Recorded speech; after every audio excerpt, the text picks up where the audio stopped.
Hey there, cats and kittens. Today we travel to Mexico, where the Greek gods have taken on a mortal form and are playing with the lives of humans. That always turns out well, right? So that's the focus of this week's movie review, Divina Confusión. As I just mentioned, the Greek gods are in Mexico and they want to understand fully what it is to be part of the human condition.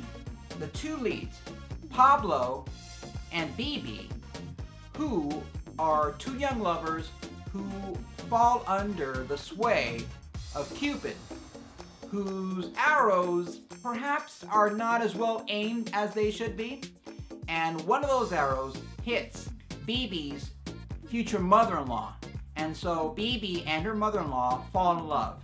What works against this film is the fact that it can't really decide what it is.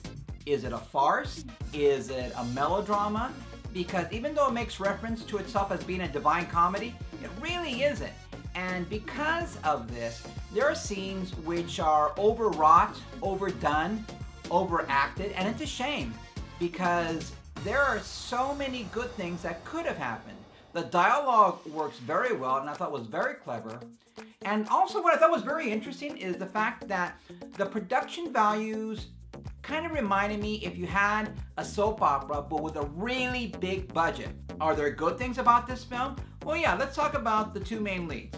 The two young lovers, Pablo and Bibi. Both are very, very likable. And I would have to say that the actress who plays Bibi is probably one of the prettiest actresses I've seen in a long, long time. And both are very capable and very engaging. And it's kind of sad because you want to see them do well. But because of the farce elements, you know things ultimately are going to be very bumpy. Now, what about the gods themselves? Well, Cupid is a bit of a rascal. And his mom, Aphrodite, my goodness, what a sensual, sexy, amazingly attractive woman. I thought Hera was great. In fact, that she really embraced with relish the idea of this manic woman who was simply exasperated with how decadent the modern world has become. She is an advocate for the traditional family values, the traditional marriage values, and so I thought the fact that she was so passionate about things was really funny and interesting, and she really hit it with all her gusto. What about Zeus?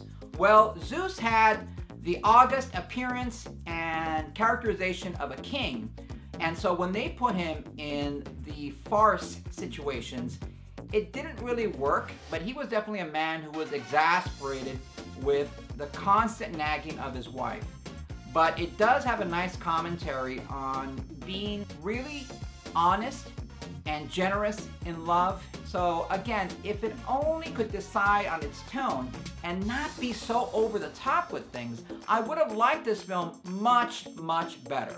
Because of that, I'm going to give it a C+, but it still was very entertaining and it's worth taking a look at, but you don't have to rush out and do this. Alright guys, well, that's all for now. I hope you're having an awesome day, and as always, I welcome you to follow me on Pinterest, Twitter, and Tumblr at Lord Coyote 2000.